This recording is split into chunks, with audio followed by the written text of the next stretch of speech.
Welcome in, welcome in, welcome in. This is the 2026 Grand Challenge. I hope all is well. Appreciate you guys for pulling in and vibing out. Let's get it going. Let's get it going. This is my first time entering the Pokemon VGC Grand Challenge. So I'm learning, y'all. I'm learning. If you guys are new here, please follow, like, up, subscribe to the channel. It all helps us grow as a community. So let's jump into this next battle. This is battle 9, and let's see what we got. All right, so we're gonna jump in. Now we're looking pretty much like, all right, it's kind of weird because I feel like I know what I'm doing, but I don't know what I'm doing. This is my first time seeing the Goldingo in the tournament. Starting out with Rillaboom and Among Us. We're hoping to, like, I know that Make It Rain is a spread move. So now I'm kind of screwed because he's immune to the Spore and he's immune to the Toxic. And I wish I would have took that into consideration when I was first building his team. And on the first move, he Ghost Terra his Ninetales. Like, what is even going on? So I knew I walked into some nonsense. He hits up the Aurora Veil, which is going to make him stronger than pretty much all attacks, physical and special moves, while his Goldingo, like, powers up with this nasty plot. You know Make It Rain is gonna come, so I'm trying to get rid of him before he does that. Trying to get him out the way before he does that. So I hit him with the high horsepower, I hit him with the foul play. We bring him down, you know what I'm saying? We bring that HP down, we're going straight for him. And I'm deciding if should I try to Spore this, like, Ninetales and get away with it. Another Grassy Glide towards him, but I should have went high horsepower. I really should have went high horsepower because the Grassy Glider was not enough. And that 1 HP was all he needed. The Blizzard did a lot of damage. The Make It Rain cleared out my whole starting lineup. So maybe if I would have just, like, you know, high horsepowered again, the Goldingo wouldn't have been there. You know what I'm saying? I just would have had to deal with the Blizzard effect. But who knew? He had, like, the Life Orb. He lost some HP for it. Got rid of the Goldingo. But if we would have got rid of the Goldingo before he did it the second time, before he did it at all, it would have been perfect. It would have been perfect. So he sends out his Among Us. So now he's looking like extra good right now. Even without his Goldingo, he's still a very big threat.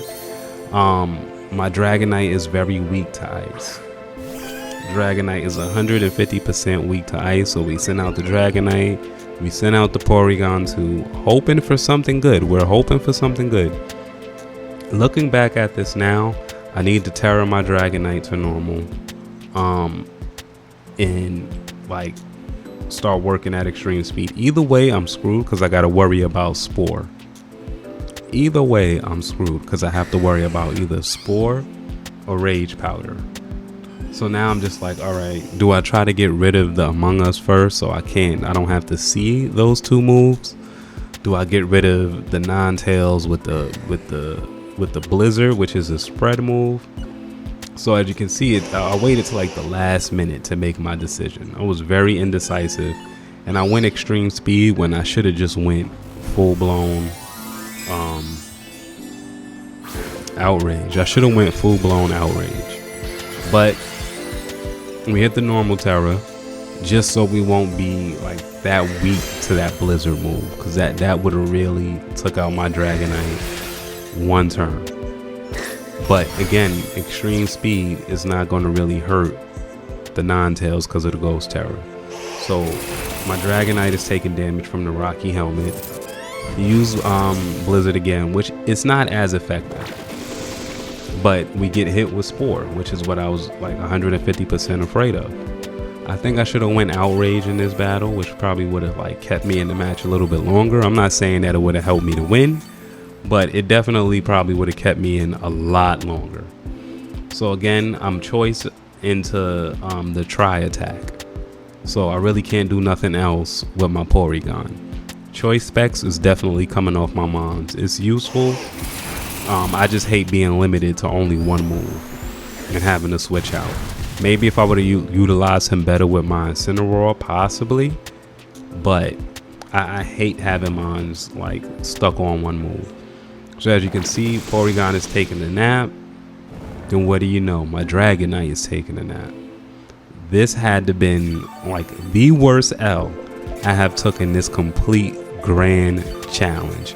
Not the fastest, but the worst one. We got our last two mons on the board.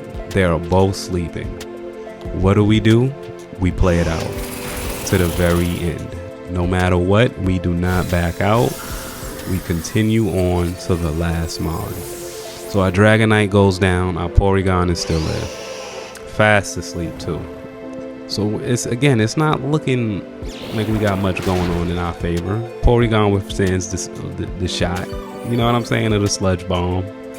He regenerates a little bit of HP, but it's not looking too good for us. It's really not looking too good for us. So I'm like, all right, you know, try attack, whatever. You know, it is what it is. He uses Blizzard. The Porygon avoided the attack mid-sleep, wakes up, and then hits him with the try attack, leaving Among Us like 1 HP. You know, this is why I fight it out to the end, because you never know what your mons are going to do. But it was an L. Another lesson learned, and we're getting there. Again, thank you guys for watching. If you haven't already, please follow, like, and subscribe for more.